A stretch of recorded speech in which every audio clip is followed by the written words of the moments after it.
Michel, bonjour. Est-ce que vous pouvez nous présenter les trois vins qui pour vous représentent le mieux votre domaine? Alors les trois vins que je vais vous présenter, c'est ces trois identités dont deux générations, puisque c'est moi qui ai lancé en 1994 l'élaboration du crément. Donc par rapport à la deuxième génération, puisque c'est mon père en première génération qui a lancé l'élaboration du vin. Donc un crément prestige, je vous en parlais lors de la dégustation. Le deuxième vin que je vais vous faire goûter, ça c'est la génération qui s'est installée l'année dernière, c'est Amandine, donc qui a lancé le rouge de rouge, donc c'est une élaboration type bourguignonne, donc vieilli en fût de chêne avec du pinot noir. Et le dernier que je vais vous faire goûter, ça c'est la satisfaction qu'on a eue récemment, un honneur d'être récompensé par une médaille du grand jury 2019 au concours du monde à Strasbourg. Et donc c'est l'aboutissement d'un travail de vinification, mais de préparation au niveau de la vigne aussi. Voilà, donc on va commencer par le premier vin qui est un crément prestige 2015. Donc c'est un crément où on a commencé l'élaboration en 1998 pour le passage de l'an 2000. Donc c'est un crément qui est issu du vignoble de Ribeauvillé et du vignoble de Bévenem, puisque nous avons un vignoble qui est étalé sur 7 km, avec un mélange de 50% d'auxerrois, 10% de pinot blanc et 40% de chardonnay.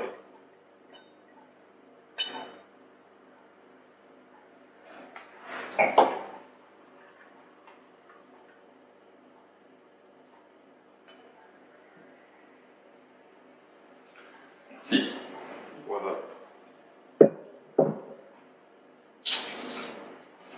Donc, ce vin, la différence par rapport aux autres créments que nous faisons, surtout en blanc, c'est que ce vin-là, il ne fait pas seulement avec des cépages chardonnay, mais c'est surtout aussi un vin qui fait 24 mois de vieillissement sur latte. Donc, on a des bulles qui sont très fines, avec de la longueur, et c'est aussi un vin qui a ce côté au niveau nez, ce côté un peu brioché, dû pas seulement au chardonnay, mais aussi à l'âge de la vigne et au vieillissement du vin du crément sur latte.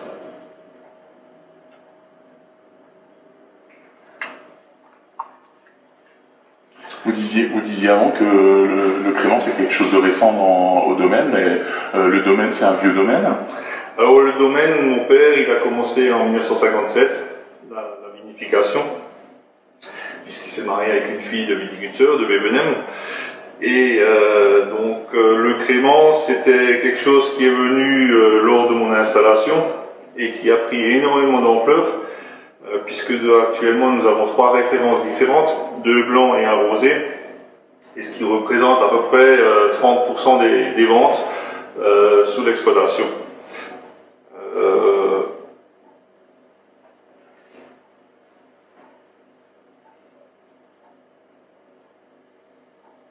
Donc on a des bulles qui sont très longues, un peu briochées, donc ça vient justement ce côté un peu, peut-être aussi auxerrois qui va aussi jouer dans ce sens-là. Et voilà, cette cuvée représente à peu près presque la moitié des ventes sous l'exploitation, donc ce type-là. Le crément, ça représente la moitié de votre production? Non, la moitié de ce que j'élabore en crément, c'est en prestige. Hein.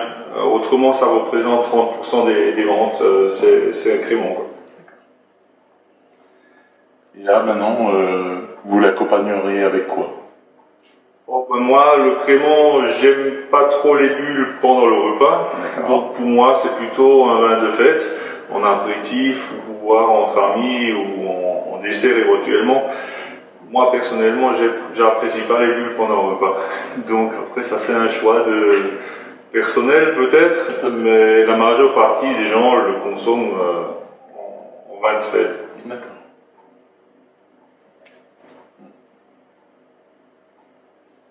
Donc voilà, le prochain, c'est où? Le prochain vin que je vais vous faire goûter, c'est un rouge de rouge. Donc ça c'est une petite nouveauté.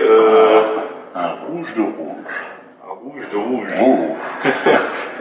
C'est une dénomination que Amandine a trouvée. Donc dans son objectif, elle voulait toujours faire du pinot noir en barrique. Et donc là, on a sélectionné en 2017 la plus vieille parcelle de pinot noir que nous avons sur le banc de Bébenen, avec un rendement ne dépassant pas les 40 hectares, pour pouvoir avoir vraiment le côté force, soutien pour accepter la barrique. Et donc là, c'est une petite nouveauté qui est très très appréciée par nos clients, puisque c'est un peu un pinot noir qui rentre, qui sort un peu de la ligne de ce qu'on peut trouver en Alsace, puisque là on est plutôt sur un style vraiment bourguignon. Voilà, on va le goûter. Donc c'est, on va dire, la petite dernière préférence qui est arrivée dans la petite dernière. Donc chaque génération a fait sa signature. Tout à fait. Amandine, ça sera le rouge de rouge. Et puis peut-être le prochain, on verra ce que...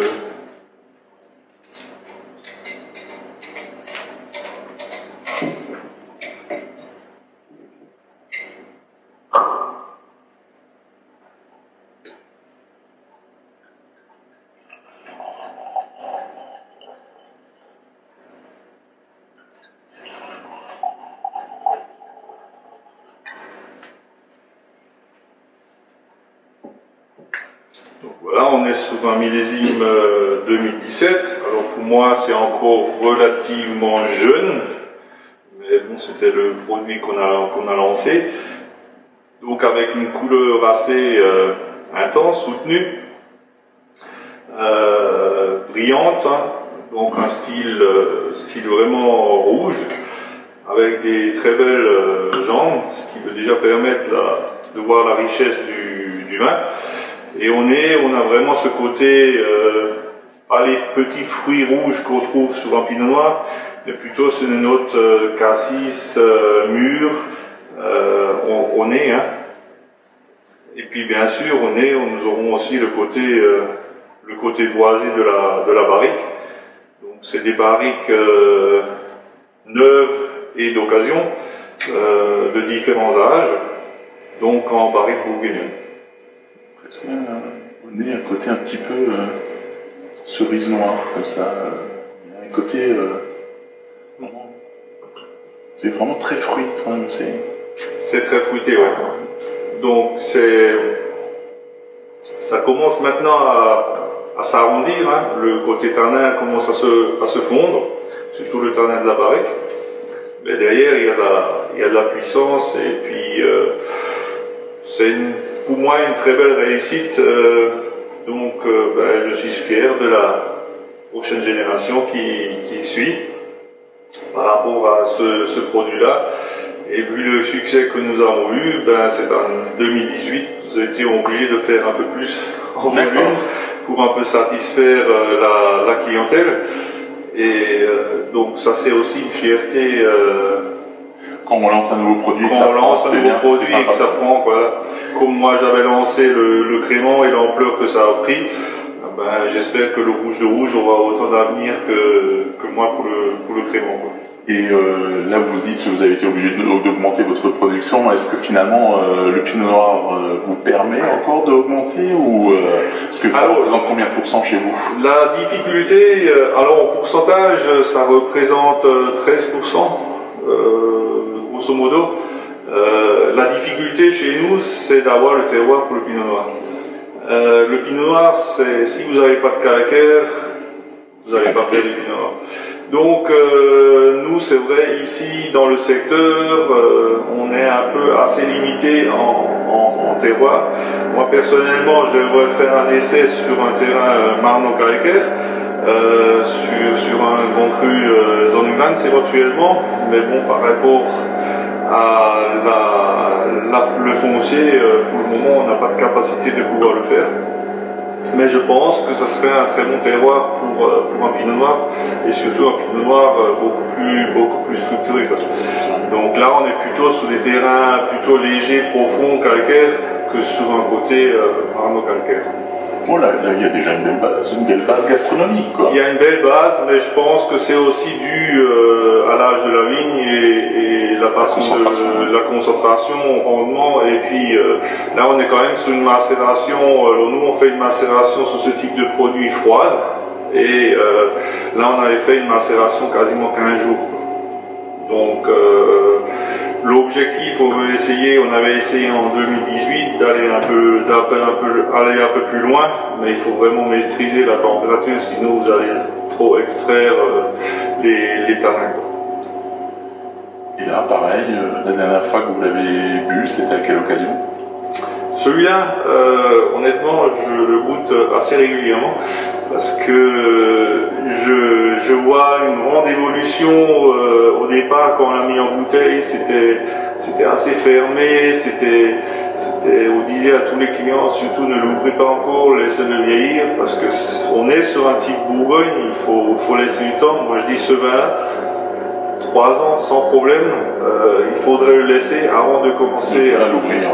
Et là, régulièrement, puisqu'il y a des clients qui veulent le goûter, donc régulièrement, je goûte avec les clients et puis je vois un peu l'évolution de ce vin-là, qui est vraiment de ce que nous on attendait, quoi. Donc voilà une belle fierté pour ce produit-là. Si on est fier de son vin, c'est déjà une bonne chose. Ah oui, ça, oui. Ça, c'est. De toute façon, quand on vinifie un vin, il faut le vinifier suivant son goût. Normalement. C'est là où vous faites le plus beau travail. Si vous le vinifiez, vous n'aimez pas trop, et puis vous êtes obligé par rapport à un marché, c'est un peu plus difficile à vinifier.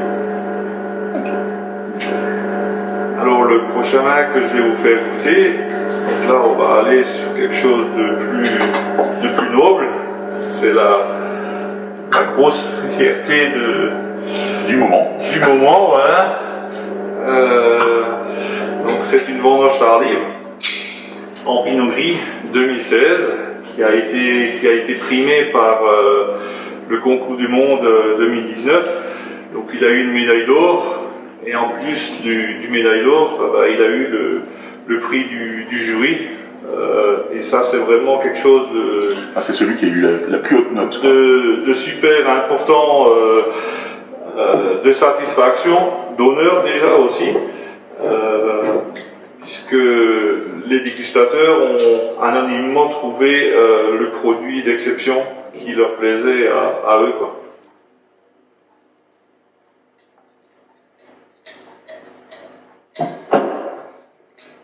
Donc c'est un produit qui est élaboré sur une vieille vigne de Pinot Gris qui se situe entre Ribeauvillé et Zénambert. Et donc là on est sur un Pinot Gris qui a été planté, c'est du Pinot Gris petit grain, donc on arrive à des petits rendements et avec une super concentration. Et avec un travail par rapport au rendement. Donc là, nous, c'est une parcelle où on coupe souvent des raisins par terre et on essaye de ne pas dépasser les maximum 40 hectos dans l'objectif, en sachant que quand on récolte, on aura automatiquement moins, puisque par rapport à la concentration, on aura moins de volume.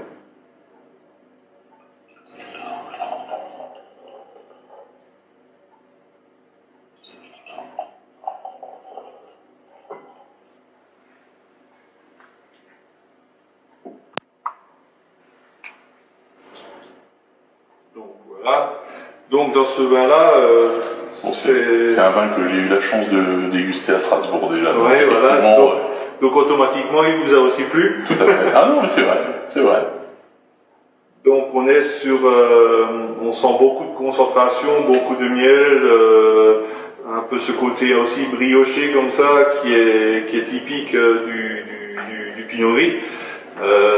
Au niveau fruité, allez, je pense qu'il ira encore plus loin au niveau concentration fruitée. Actuellement, pour moi, il n'est pas encore au 100% au top. Je pense d'ici 2-3 ans, il sera vraiment au top. Donc voilà, il a tout à gagner.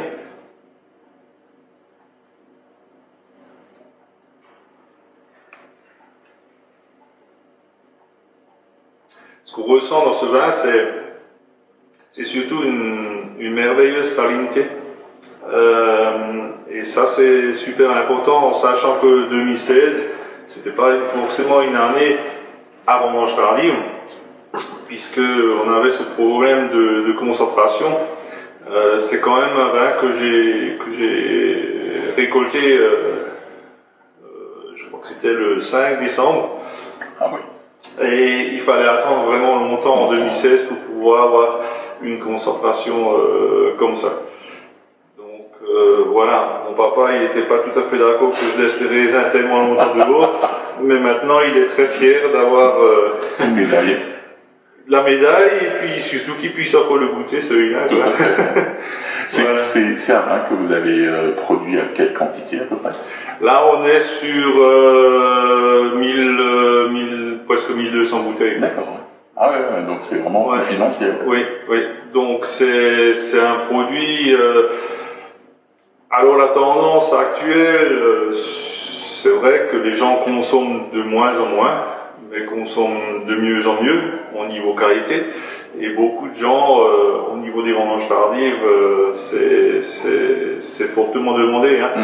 Donc voilà, c'est un produit qui est super bien pour boire tout simplement comme ça, sans accompagner de repas.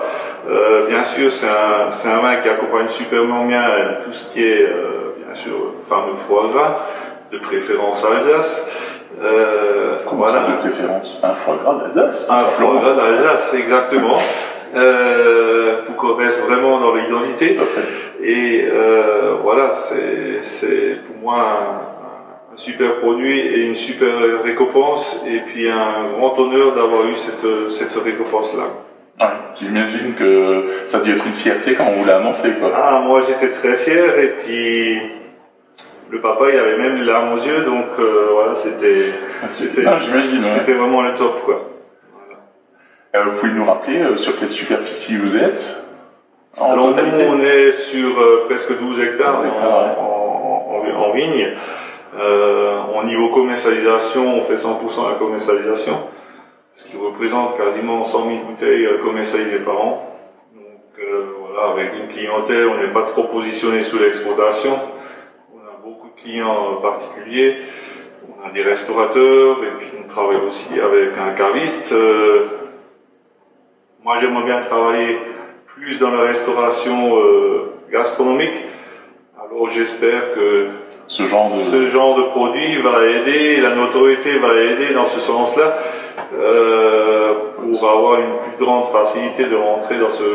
Parce qu'il faut rappeler que malheureusement, vous n'êtes pas sur la route des vins, vous êtes à Ostheim, voilà, qui est plus connu malheureusement pour la partie céréalière que viticole, mais bon, actuellement à Ostheim, nous sommes déjà 2 producteurs, il y a un 3e qui va s'installer aussi, donc je pense qu'à Ostheim, on fait du bon vin. Du bon vin. Donc on n'est pas forcément besoin d'avoir les vignes sur le banc d'Ostheim. Nous avons un vignoble qui est étalé de Bébnem à Ribeauvillé en passant par Riquevire, Zénobert. On peut avoir cette diversité de terroirs. Moi, ça m'aide beaucoup dans la vinification, le choix de terrain. Et donc, voilà, c'est pas parce que, pour moi, c'est vrai, Ostheim, c'est mes parents qui ont fait le siège d'exploitation ici.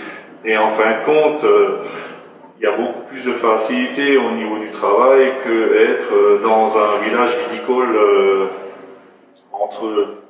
cloîtré entre 4 murs, quoi. C'est clair. Donc voilà. Mais le vin, c'est pas un souci. il est produit sur des terrains viticoles et il est en cave, il est sur un terrain autre que viticole, mais c'est pas grave, on fait quand même du bon produit. En tout cas, merci pour cette belle découverte. Merci beaucoup de votre venue. Santé.